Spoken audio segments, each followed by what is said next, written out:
sending you a warm autumn welcome to the Breaking Script podcast with Lala and Nini. This is where we explore the glimmer-filled world of Hallmark movies and the occasional Asian drama. Our cinematic self-care sessions bring us even more joy this fall because we get to do this together with you. So let's get this therapeutic adventure started. Hey everyone, welcome back to the Breaking Script podcast with Lala and Nini. I'm Lala. And I'm Nini. And what a crazy, interesting time to start this podcast. We obviously couldn't have timed this or planned this, but to do a podcast during the SAG-AFTRA WGA strikes is like really unfortunate. It's a very important stance that they're taking. I fully support all the SAG. I love how Fran Drescher makes things really clear. She's president. So maybe it is a good time to have this podcast because instead of watching the show that we're talking about, you can just listen to us talk about it and go back and watch it once the strikes are over. But we're timing this so that it's, we're starting to get closer to the magic of fall and Christmas. Lala, what are your thoughts on that? Well, living in Canada, majority of our year is cold, but I'm in that sweet spot. I'm just ready for the cold weather. I'm actually ready for Christmas. My heart will always be Christmas #1 holiday. So seeing all the fall stuff makes me really excited, but it doesn't make me excited for fall. It makes me excited for Christmas. And Canada is like, well, at least Ontario is a Christmas wonderland. Like, I don't know, 9 months out of the year, it's cold and miserable. But every September, I forget all about my complaining and I'm just ready. I'm ready for the winter. I love it. And at the time of recording this podcast, like the PSL just came out a few days ago. I know. Are you a pumpkin spice fan? I actually don't know this. Oh, I am. And is it okay? I know I say this about decorations, everything, but is it just me or does it come out earlier and earlier every year? I mean, I'm not right. Like I totally am. I'm basic. Like I love a pumpkin spice latte. I'll wear a hat. Like I'm gonna fully admit to it, but it's just really early this year. No complaints though. Did you have one already? I was very close to having one, but I have to, like, they're so sugary. I feel like they're a treat and I need to good for if you. I start now, like I'm gonna have one every day. So I need to like pace it out. Are you a pumpkin latte fan? It depends. I have to be in the mood for it. But I was kind of like low-key rolling my eyes because it was like 106 degrees the day that it came out here in Kansas City. And I was like, it's just not, there's no feels. I have zero feels. I'm not ready for you. Today is cool here. I have windows open. Like if I'm like looking at a tree feels. And it's already turning orange. Like it's I know it's kind of crazy how fast the seasons change here. Like full, we have full 4 seasons. I mean, so does Kansas City. Yeah. They just last time. Yeah, no, we're on like our 4th summer or something. I don't know. It's ridiculous. But hopefully we get our relief soon. I know. Well, that brings us to like this excitement, this fall excitement, this Christmas excitement to our very first review, our very first movie. And we've come out of the gate with a banger. This one is 3 Wise Men and a Baby. My first like inaugural episode or inaugural movie into our podcast. I'm really excited. I think it's a really great episode that we have for you. And if you decide to watch this, I don't think you'll be disappointed. Yes, for those that are new to Hallmark, I picked this one because it's mainly fan service and it like broke all kinds of records. But Lala, explain to people where you were and how you were watching so that they have context for your reviews. The first time I ever watched this, I was driving to Kansas City through the plains of Illinois and like the very flat, no Wi-Fi, no data plain. So boring. So boring. And I was watching this on my phone and I literally could only watch in like 5-minute increments before I had no service and then I'd have to wait for it to load. So it was a little spotty and like spoiler alert, we We actually tried to film this or record this episode a month ago. Interesting perspective. I said, I'm going to go watch it again where it's not stopping every 5 minutes. And Yes. I bet my opinion will change. So I feel like I've come to the table with a lot more thoughts fully baked. Okay. Yeah, so that was my first watching. Wait, did your ratings change? A little bit. I rewatched this. Yeah. Whoa.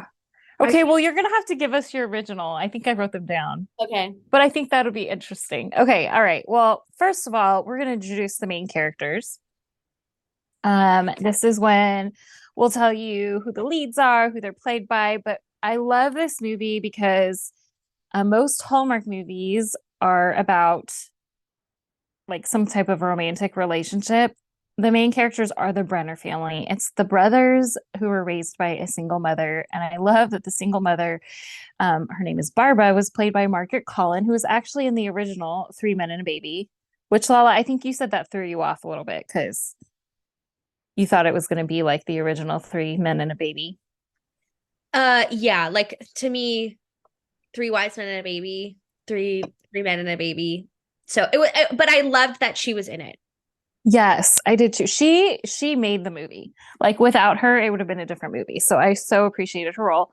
Then there are three brothers. We'll go in birth order. The oldest is Luke, played by Andrew Walker. The next one is Stefan, played by Paul Campbell, and Taylor, who is played by Tyler Hynes. And I just love the juxtapositions of like Luke is your typical firstborn. He's a firefighter, a go-getter, people pleaser, is like doing everything for everyone. Stefan is played by Paul Campbell, who is like, he's also a writer on this show, by the way, guys. Paul Campbell and Kimberley Sustad are like a dynamic duo writer. If you find them writing something or in something, in more recent years, like the last two, there's going to be a lot more humor. So I love that Stefan, did you guys know this is a real thing? He is a dog therapist. They're actually called behaviorists. I didn't know that was a thing until I was looking for one for my dog. And then Taylor is, the baby in the family who's like, he's, the rebel. Like Stefan is the introvert, like hiding from life. And Taylor is like the guy who, I think one of the quotes in the movie is like, you find a way to explode everything or something like that. So, and they find this baby, which you're going to hear in the summary. This baby comes to him. The baby's name is Thomas. And the single mom who dropped off the baby, her name is Sophie. And this movie wouldn't be a movie without the hilarious comedic character of the neighbor who was a bully in school, Mark. Now as an adult, still bullying the neighbor boys. So I'm going to pass it over to Lala to do the plot summary. In this heartwarming holiday tale, we meet the three Brenner brothers, and we follow the brothers as they navigate the challenges of love, family, and Christmas spirit. The movie starts out with Luke Brenner. He is saying affirmations in the mirror, and he is shirtless. I'm guessing some people must absolutely love. The moment ends as his mom calls him from downstairs, which that's actually quite a funny thing to happen. And we're introduced to Luke. He is a firefighter. Now we cut to the next Brenner brother, Taylor. Think Ian Grimm from Mythic Quest. I'm pretty sure that's who this character is based around. At his office work party, he is somewhat of an ornery video game designer who really isn't into Christmas. While at his office party, he gets really upset when his company uses a snowman on the advertisement of their new game, which then leads him to speaking out and ultimately getting fired. Clearly, he is disliked by all of his office mates because he tries to stage a walkout, but no one ends up following him. Next, we are introduced to the third brother, Stefan, who is a pet therapist. It's a funny occupation, but in general, it's extra interesting because Stefan has difficulties connecting with human beings and suffers from, it seems like, a lot of social anxiety, hence animal therapist and not human therapist. At this point, we meet him in a session with a woman named Susie, whose dog is being seen by Stefan. Now, it's clear early on that Susie is really there because she is into Stefan, but probably because of his social anxiety and lack of ability to connect with humans. He has no idea that Susie is into him. Next, we are introduced to iconic actress Margaret Collins, who plays the boy's single mother. So she's this wonderful mother who is interested in her boys' lives, but she doesn't want to be too pushy. She wants to have a Christmas like they did when they were little. She's the ideal Hallmark mom. So the crux of the story begins when a baby is dropped off at the fire station. Luke is actually in the middle of doing a yoga pose and he hears a baby cooing and sees a note addressed to him on this baby carrier. So he ends up bringing the baby home. Mom, Barbara, decides she's going to help take care of this baby.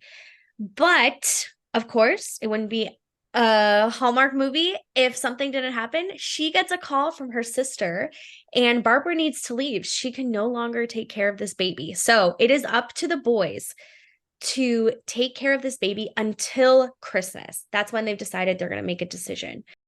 So Taylor, the video game designer, gets the first crack at keeping the baby entertained. He's doing magic tricks, drum tricks, video games, but nothing is working. He then spills the baby formula all over the floor, has to go to the grocery store, and more craziness ensues while he's there. Switch to Stefan.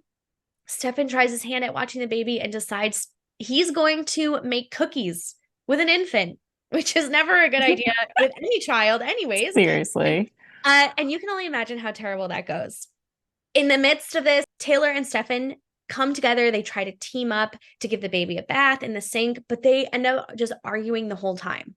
And then they briefly are mentioning that they don't know how their mother did it without their father. So we're starting to see clues of this absent father. The baby finally falls asleep while the brothers are trying to assemble the crib.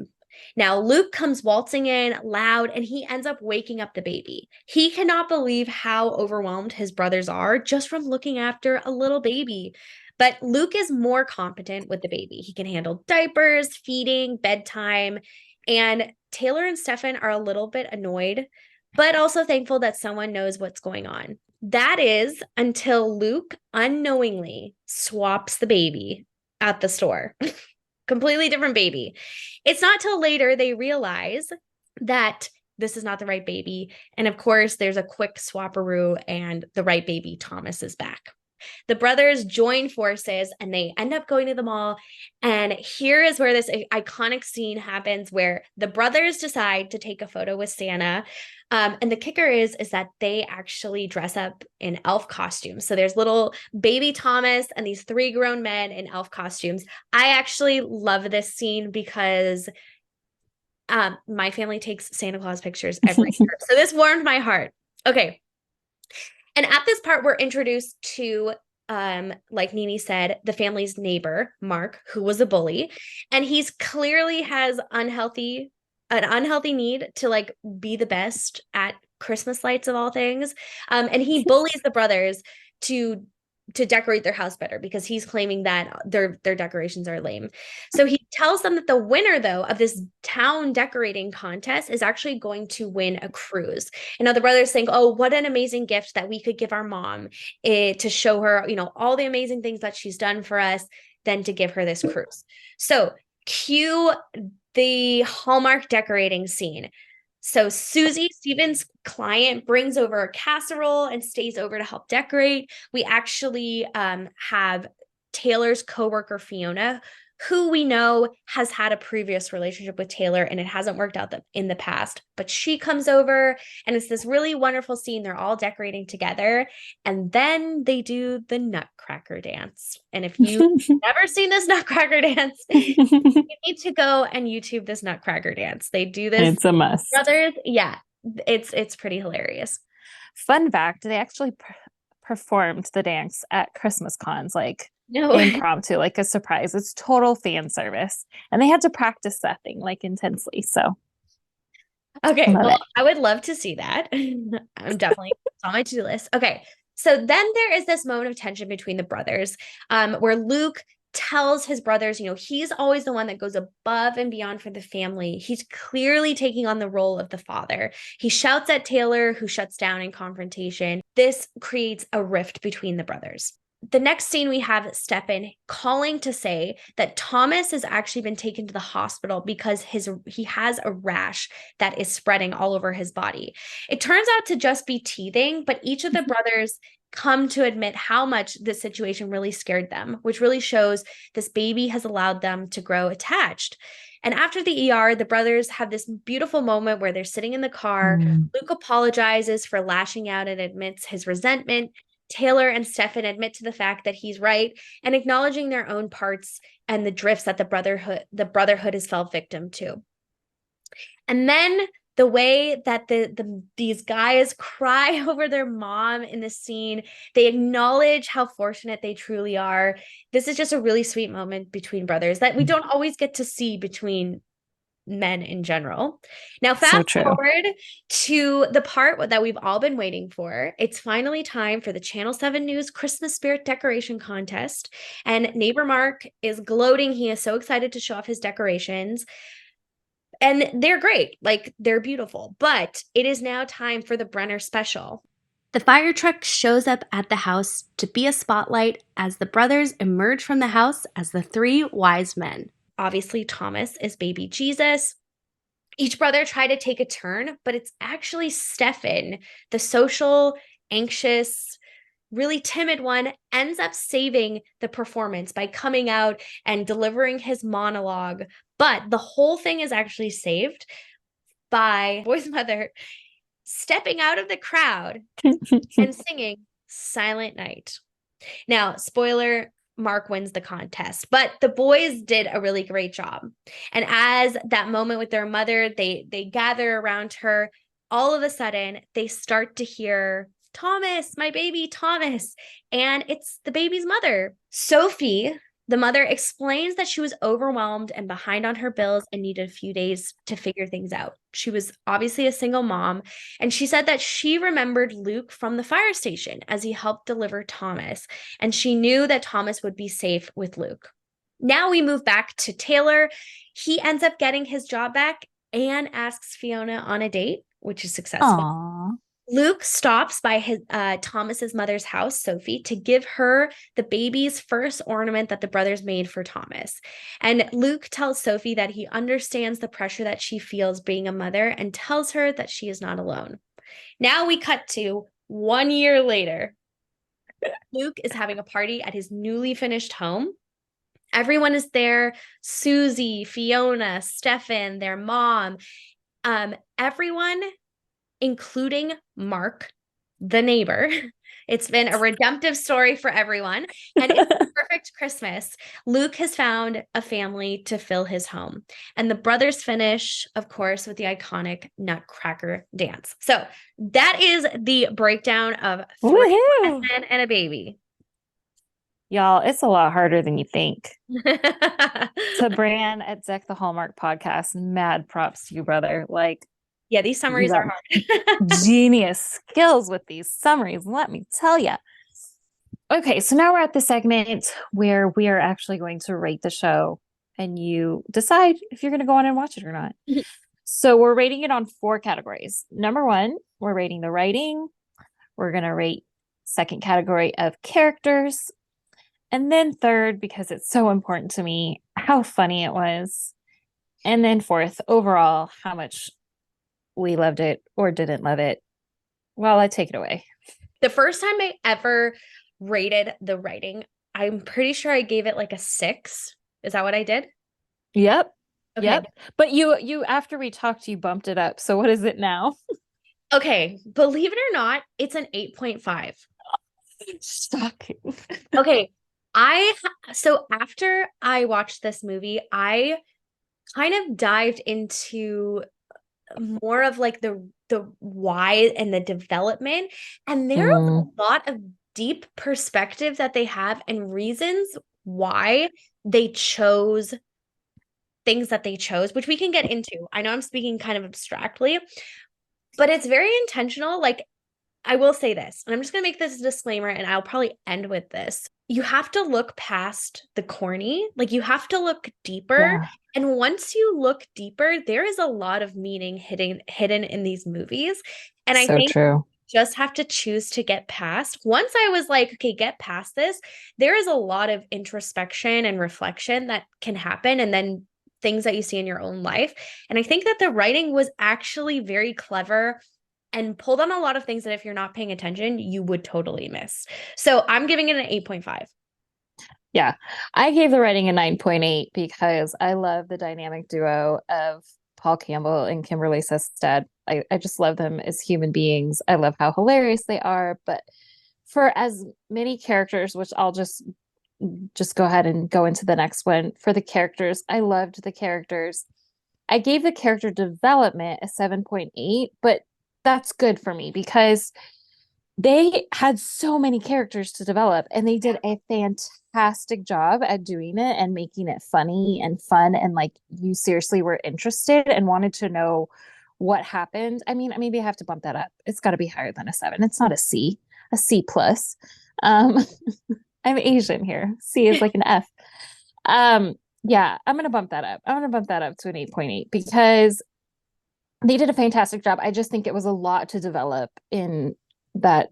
A Hallmark movie is a very short period of time. So what did you give the characters?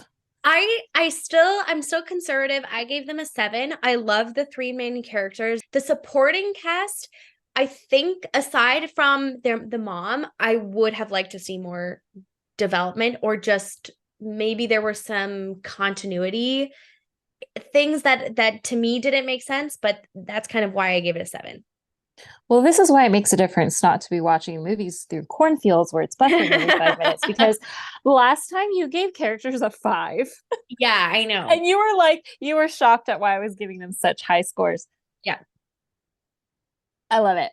Well, laughs, I gave them a 9 because I know Paul Campbell and Kimberly Sustad can be extremely hilarious, and I felt like they got a lot of humor in. There have been a lot of rules with Hallmark that have been stretched over the last year, so there's a lot more humor now. But I gave it a 9 because it wasn't quite a perfect 10, but man, it was like my children were rolling on the floor. It was so fun to experience it together through my kids' eyes. They were all laughing at all ages. What about you, Lola? 7.5. 7.5. I thought this was funny.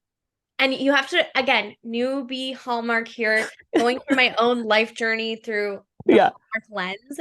I'm Yeah. learning, like, there's definitely this Hallmark humor, and I'm learning about it. And again, putting aside some of the corny and just embracing it. And I did think, like, second time around, I thought it was funny.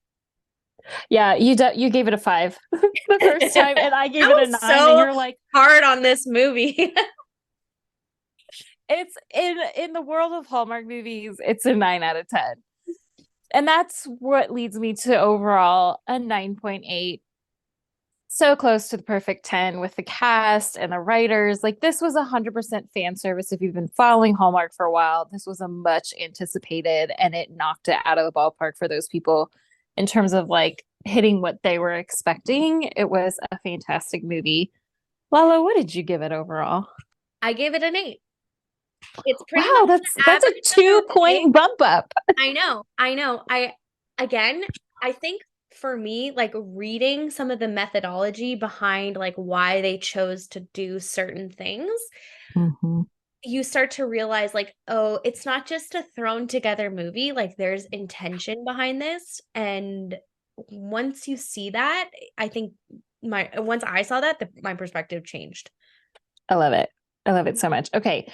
So this is the main part of our podcast where we have a very unique breakdown of the scripts. There's 4 segments here. So since this is a podcast about Hallmark movies and Asian dramas, and you guys be patient with us, it might take us some time to get to the Asian dramas because we're hitting a Hallmark time of the year. But the 4 segments are: number 1, what's love got to do with it? You can give me a riff here. What's love got to do? Sorry, I was slow. I love it. I was slow on the take there. This is the part where we talk about the glimmers. If you listen to our intro episode, if you haven't, please go back and enjoy. But this is what we loved about the movie, or things that just brought us all the feels. And we'll review the romantic relationships as well as the family relationships. The second segment is Ah, yeah. Omo, omo. Don't go chasing waterfalls. If you know any Chinese, doesn't matter if they speak Mandarin, Cantonese, Taiwanese, or any other dialect, we say ah yeah a lot when something's like ugh. Or Koreans will say omo omo when there's something like shocking happening, or even if it's super shocking, it's still this like reserved omo omo with the hand. You have to picture my hands in front of my mouth when I say that. But don't go chasing waterfalls is all about like what are the unhealthy behaviors? What are the unhealthy coping mechanisms that we observe in this segment? The third segment is aigu, which is Korean for ugh. Oi with the poodles already. Famous quote by Lorelai Gilmore of Gilmore Girls, where we find plot holes, continuity issues, and as the Deck the Hallmark podcast would put it, wait, what? And things we didn't like. And then our last, but my favorite segment, because this was really eye opening the first time we did it. We totally did not go how I expected, but I love it. It's what Okay. makes our podcast so unique. Jayo, or in Korean, they say fighting.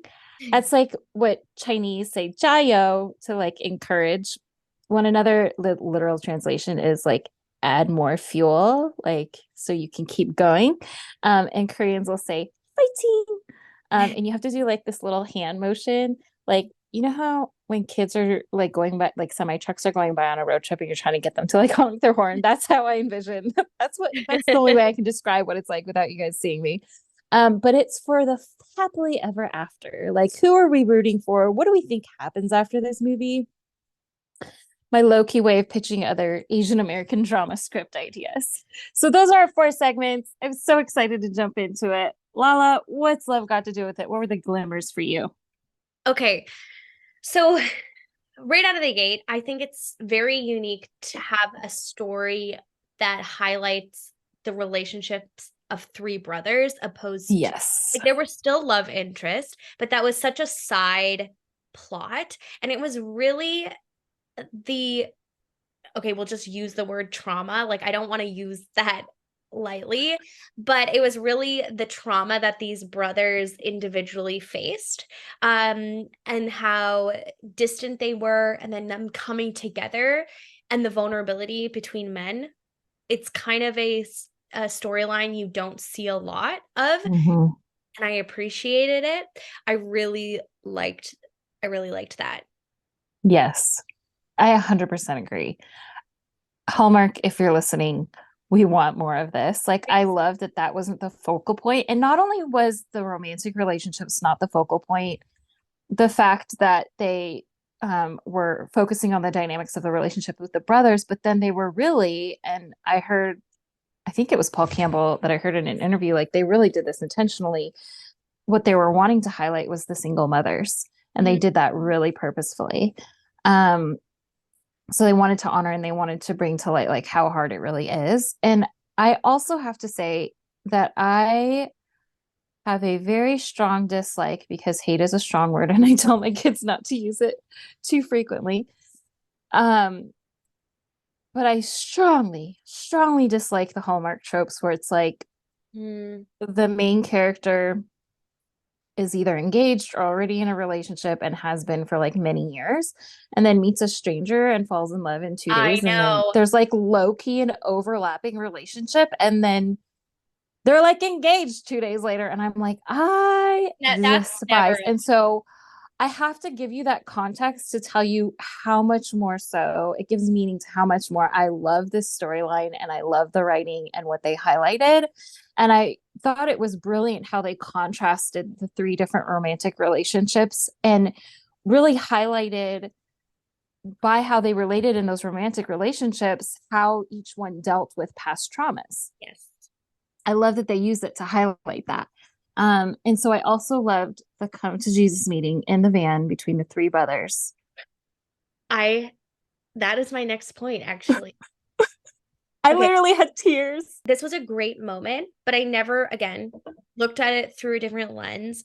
And I was reading about it, and they were saying how it actually it was it was such a metaphorical scene. So what happens is the fight starts in a very big, wide, open space in the house, and metaphorically, it was representing distance between the brothers, and then the fact that that the relationship can come together in the small, quiet space of a car.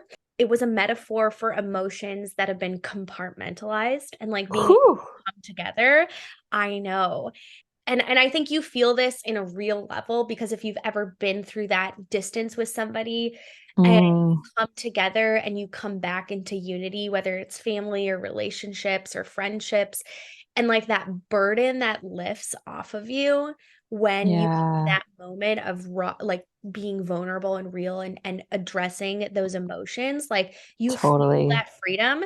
And when I was reading Yeah. about this, I was like, man, it's, you know, what is it? What do we always talk about? Like processing our life through this movie. I'm like, oh my gosh, it is so true. Um, Yeah. so to me, that was like a big, like something that I loved. I think one thing like within the family relationships, I mean, you see right off the bat is clearly the brothers have not dealt with their dad leaving. That is not even an underlying current. It's like an overarching theme of just like Totally. dealt with trauma. And then I will say I just have to throw it out there. They have a wonderful selfless mother. Why are they only now giving her the Christmas that she deserves? Like what kind of relationship do they have with their this selfless mother? So I did think that Yeah. was a little bit interesting. Well, I felt like that was what I loved because it was so relatable. Mm, I think for many families, especially when they're like, well, we don't talk about it in this family because we don't talk about anything. mm, But then they come to this point of like, we forget how much we need each other. Like, come on, guys. These are the things that bring me all the joy, all the feels, like in such unexpected ways that it isn't like fully triggering, you know? mm. So that leads us to the next segment of, yeah, don't go chasing waterfalls. You guys deal with your unresolved trauma and grief. Don't be like Luke, who hit, this is my viewpoint of his unhealthy coping mechanism would be people pleasing. Do you agree with this? Totally. Totally people pleasing. I also wrote down um that Luke is that type of person or personality where they don't know how to balance the needs of others and their own, and so then they end up having a lot of resentment in Yeah, helping people, uh, totally. which I may or may not identify with myself. We're both like biting our nails here. We may or may not be recovering people pleasers. 100%. Well, let's cover the other ones and we'll go to like the punchline. Since we already recorded this, you guys should have heard our reactions the first time with the punchline in this segment. But Stefan, his coping mechanism is more obvious of like he just hid. He just stopped interacting with people, which, I Yes. can relate. There was a season of time where I was afraid of people and he's hiding and he finds, however, I differ because I do not find solace in animals, but Stefan definitely did. And then I love my dogs, don't get me wrong. I just don't have that level of bond. And then Taylor, who's like the biggest jerk, Yeah. totally shut down. Mm-hmm. The way that his friends describe him, there was when he lost his job and he was talking with a friend who worked at a company, a competitive company. He was trying to get a job. His friend literally says about him, "You're like tossing a brick in a washing machine. You throw things off balance. You're a wrecking ball. You know how Such a you good are." And line. like clearly Taylor doesn't know this about himself. Like he doesn't have this awareness. But this is where I would like to bring up that in this segment, there might be times where we pull out what I call our nardars. Thanks to a dear friend of mine, shout out, she knows who she is. She coined the term instead of a gaydar, it's a nardar, where you test to see if you can figure out who is the narcissist in this film. And you guys, a typical Taylor jerk, where he even says about himself, like, Fiona thinks I'm a loudmouth, self centered, with no regard for anybody but myself. And she tells him, like, thanks for blowing that up. You always do find a way. Like, that's what you think a typical, like, overt narcissist would be. But you guys, beware. there are covert narcissists. Who do you think the covert narcissist is in this show? Luke. Duh! Yay! It's the same. Points. I mean, he really does have this a little bit of a savior complex, and you see it continue to play out even with Thomas's mother.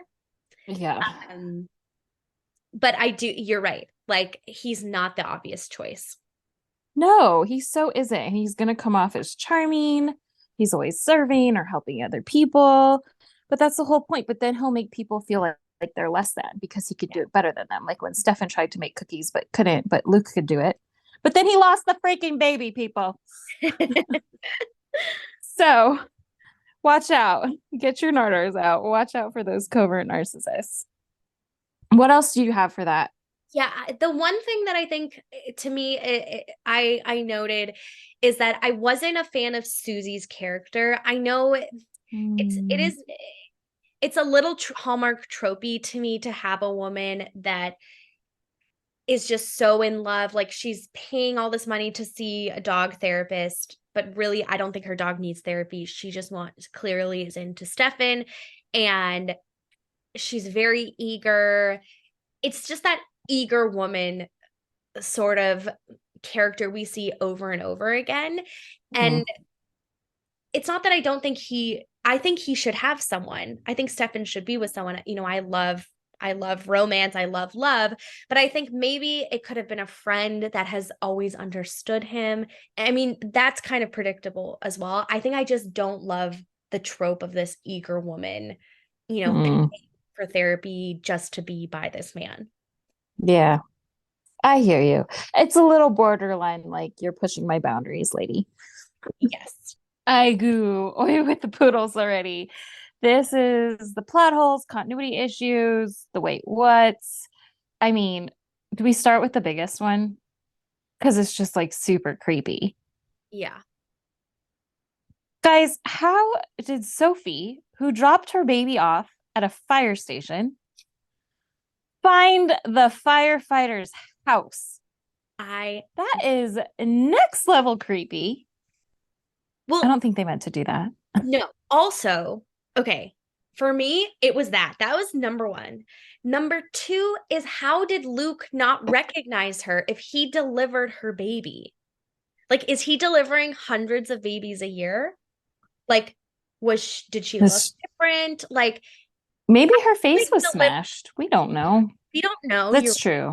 But I That's just true. feel like that's like a life experience, Totally. delivering someone's baby when you're a parent. Like, you're not a doctor, you're not an OBGYN. So it's not your, everyday routine. So I think I was like, so for me, it was, Oh, where did she, she just like appeared out of nowhere because yes. she didn't drop the baby off at the house. It was the fire station. Totally. So she didn't know where he lived. Then also he didn't remember her. And then third was, I just felt like they rushed that last bit. So like, Thomas's Yeah. mother comes back, Luke meets Sophie and tells her, he knows what she's going through. The brothers kind of have these like moments with their significant other, and then it's 1 year later. It felt Yeah. a little too rushed to me. Everything up until that point was great. Context Yeah. that to me kind of was like, were you Yeah. were you over your timeline and you just needed to. Totally. Yeah, yeah, yeah. That they needed to. But I do appreciate, and I forgot to say this part, and what's love got to do with it. I love that they did it, it was a year later and it wasn't like 3 days later. Agreed. I really appreciated that it was like, okay, this is what it looks like over time because, yeah, Hallmark, it takes time to develop relationships Uh, and they don't always show that. But I have to say, I have one more. When Taylor picked up Depends, like adult diapers instead of the baby diapers, because like Stefan pulls out, like, are these adult diapers? Okay, you guys, I don't know what store he's shopping at, Most stores you go to do not have adult diapers next to the baby diapers. It just doesn't happen. They're in different So sections of right. the store. You You're have to make extra effort to go to where there's like tampons and pads, right. feminine Wow. products next to the adult incontinence. That's like in the pharmacy department. You don't have baby diapers in the pharmacy department. I'm just saying. Okay. I don't know. Maybe stores in Canada are different. No, I totally agree. That leads me to mine is this is supposed to be December, right? The Well, baby yes. is in Stefan's carrier outside, not wearing socks in the middle of winter. I mean, I know they're filming in July, so the baby is totally fine. We're not bringing that into question, but like at Yeah. least pretend. At least pretend. Now, it maybe was a hot day and the baby was fussy, but like hide the feet. Like Yeah. just pretend for my sake that it's freezing out there and that this It's so baby is funny. not suffering. It's just like Lala's not this an thing is Asian. I that feel like what? Lala's not Asian, but I feel like that's such an Asian thing to say. That was That's how Asian parents say I love you. They don't say I love you. They say dress you need warm. a jacket or did you eat? That's funny. I honestly like other than that, other than those few things, I pretty much like felt like the continuity was good. Totally. They were just comical errors. It wasn't like it didn't I had to really think and search on this one Mm. because they weren't the obvious ones that you have in other movies. So I love it. Okay. My favorite segment. Dio, who are we fighting to have our happily ever afters? What do we think happens after this movie? Um, so I would love for Luke and Sophie. It looks like they dated, right? Mhm. But I would love for them to realize, like, hey, we need to work on our own stuff and find, get healthier and find a healthier relationship. Because I feel like sometimes when you meet out of crisis, like you feel closer than you actually are. And there's blind spots when you meet out of crisis. Like, yeah, you can get closer too. It can be bonding, but it's important that it's not like a trauma bond. Yes.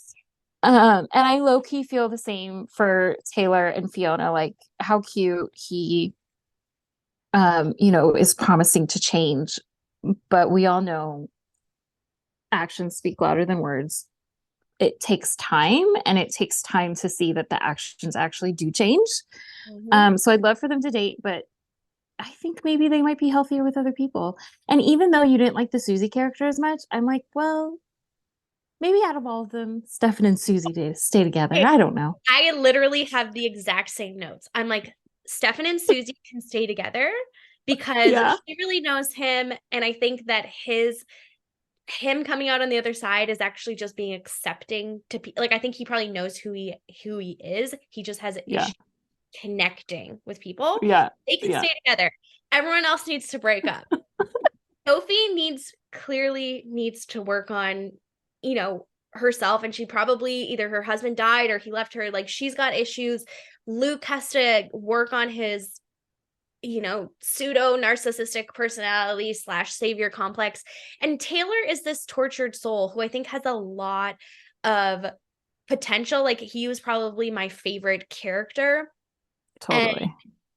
yeah, him changing for somebody is not going to work because he's going to end up resenting her. She's going to resent him. I don't think they're made for each other. I think that the happily ever after is everybody breaks up except for Stefan and Susie and they get healthy and they find the people that they're meant to be with. That's that's I love it. that's not usually my happy ever after. I know. I I love think that's love. what I'm always like, it'll work out. You'll figure it out. But I'm like, no, no, no, no, no, no, no. I've seen this storyline play out in real life too many times. that's so funny. I was so shocked that was your conclusion and that it was so similar. Our happily ever after is that everybody breaks up Break up.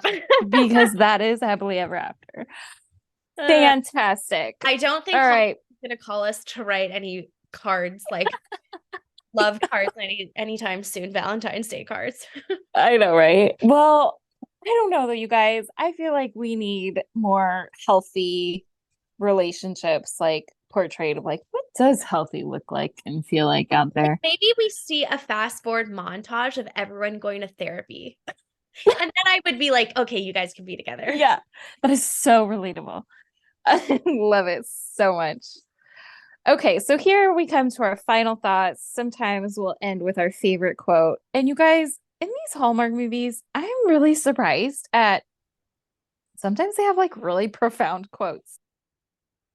So there's this part in the movie I couldn't quite figure out, but it's where this little boy comes and it's clear that his dad probably worked with Luke and he probably passed, but I wasn't really sure. It felt like they cut a scene out.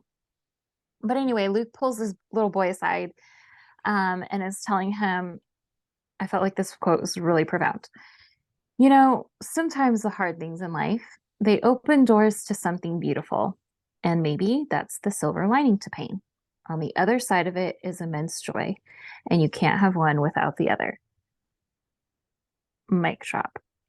It really reminded me a lot of Corrie Ten Boom's quote. Mm, If you don't know who she was, she's a Holocaust survivor who said, joy runs deeper than despair. so good. Right? And then in typical Nini fashion, people joke at me about like, they just, people joke at me. People laugh at me about the types of memes I send or like what's on my feed. It'll be like a really profound quote. And then next it's like Winnie the Pooh dancing. My other favorite quote is bottled, burped, and bathed, boys. Yeah, that was a good Good writing right there. one. Paul Campbell and Kimberley Sustad. Well, I think that brings us to the end of our episode. Thank you all for breaking down the script with us. Don't forget to follow us so you never miss an episode, and we'll see you next week. Ciao.